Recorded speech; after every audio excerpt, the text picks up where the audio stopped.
Hello students, আমি তোমাদের Ayan sir বলছি। তো প্রত্যেক দিনের মতোই আজকেও নিয়ে আমরা এসেছি টেস্ট পেপারের ইংলিশ বিষয়ের পেজ 59 স্কুল এর যা যা আছে সবগুলোর কমপ্লিট সমাধান। তো তোমরা আমাদের চ্যানেলটাকে লাইক করো, সাবস্ক্রাইব করো এবং শেয়ার করো এবং সবাইকে দেখার সুযোগ করে দাও। তো স্কুল 5 শুরু হচ্ছে। Swaminathan was late in the school by half an hour. Samuel was teaching arithmetic. Swami gave the excuse of headache. Samuel praised মানে প্রশংসা করা, তাহলে Samuel praised Swaminathan's father. The school ended at 4:30 p.m. Complete the following sentences. Swaminathan hadn't done his homework because he had a headache. When the school came to an end, Swami picked up his book and ran to the headmaster's room. Next, Swami thought Samuel used to get most angry when he inspected the home lesson. স্বামী ভাবলো Samuel সব থেকে বেশি রেগে যায় যখন সে বাড়ির কাজকে পরীক্ষা করে। Next, answer the following questions. Which idea came to Swami's mind when he was entering the school gate? The idea that came to Swami's mind was that he would deliver the letter to the headmaster at the end of the day, hoping Samuel might do something to justify it. Why was the headmaster's room locked? The headmaster's room was locked because he had gone on a week's leave. Next আমরা poem portion আসছি সিন থেকে। Tick the correct alternative. The narrator entered in an ওকুড। The old woman ওর torn clothes. Hearing, এখানে torn clothes মানে হচ্ছে ছিন্ন ভিন্ন বা ছেঁড়া করা পোশাক। Hearing the laugh of the old woman, the narrator was frightened.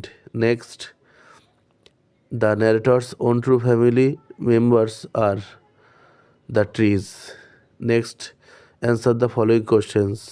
First question হচ্ছে, what did the narrator see when he came twice awake? এর উত্তর হলো, when the narrator came twice awake, he found himself surrounded by a staring tribe and tied to a stake. What did the narrator have to swear to remain alive?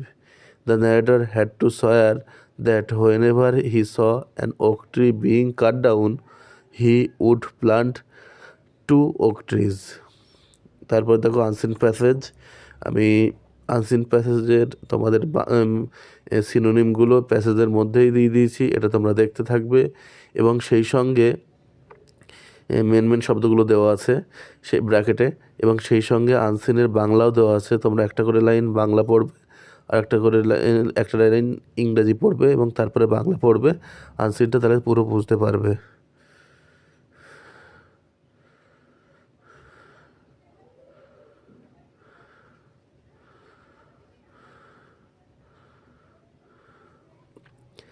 দেখো question আনসারে আসছি আমরা। Sorry.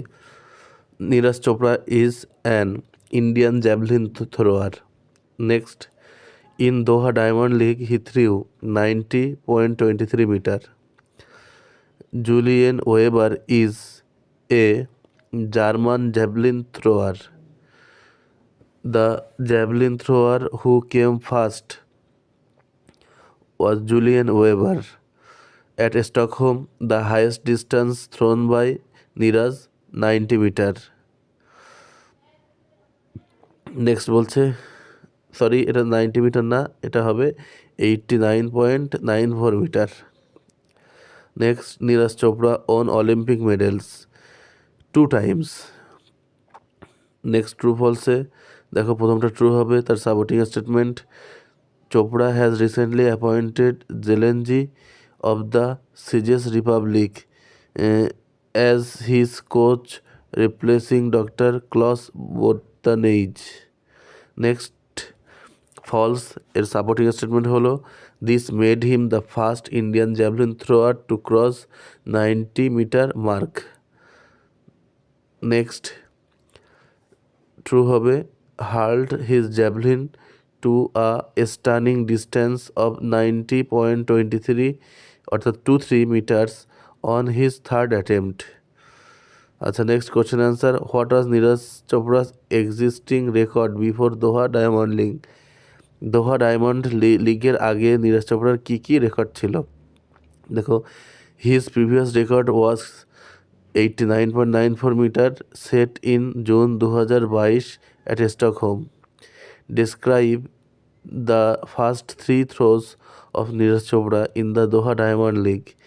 His first throw reached 88.44 meter. His second throw was a foul, and his third throw was the massive 90.23 meter. Next বলছে, what had fans and pundits been waiting for? দেখো, এর answer হচ্ছে they had been waiting for Neeraj to finally cross 90 metre barrier. তারপর এটা বলছে, how did all the well wishers react to his monstrous throw?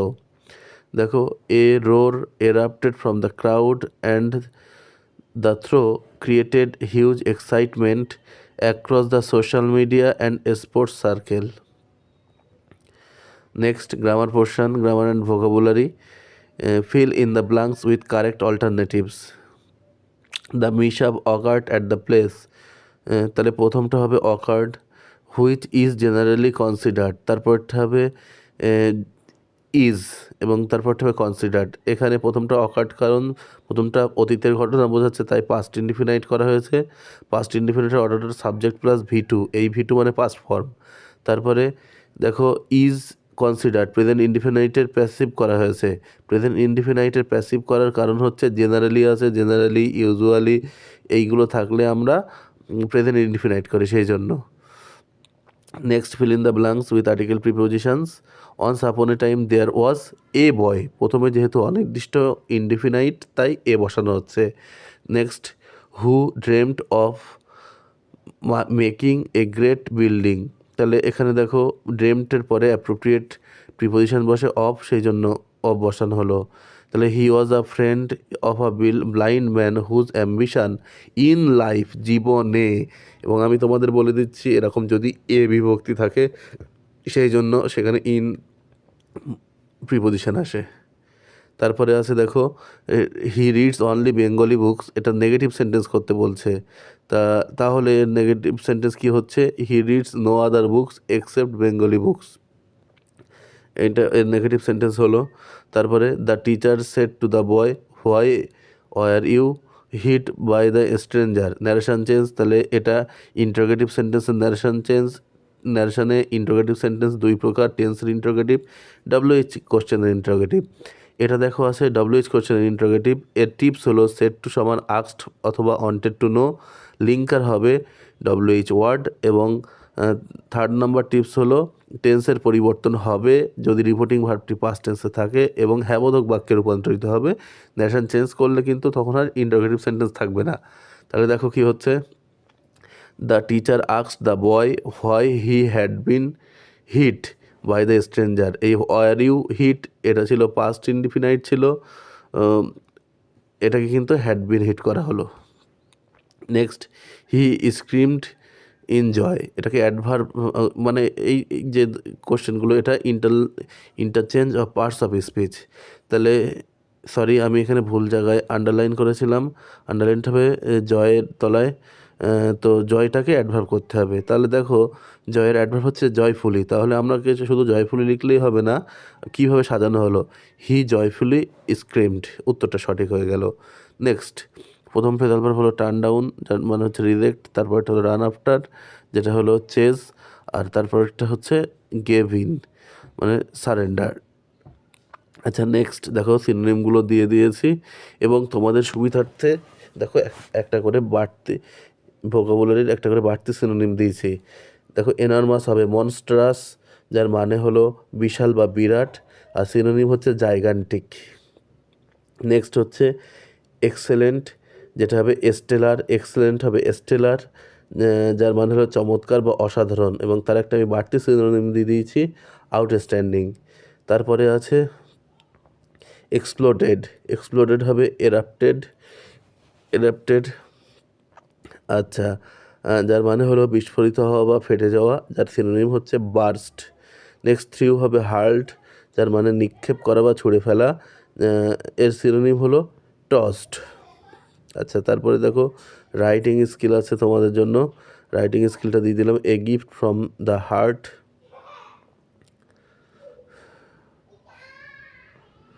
তারপরে writing স্কিলটাও দিয়ে দিয়েছি a letter to your friend about your plans after Madhyamik examinations.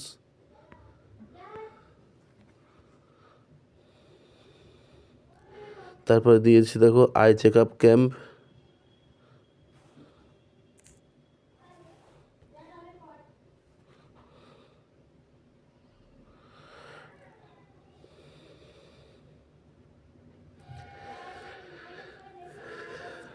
তো এই অবধি আজকের স্কুল, তোমাদের সঙ্গে দেখা হচ্ছে পরের স্কুলে।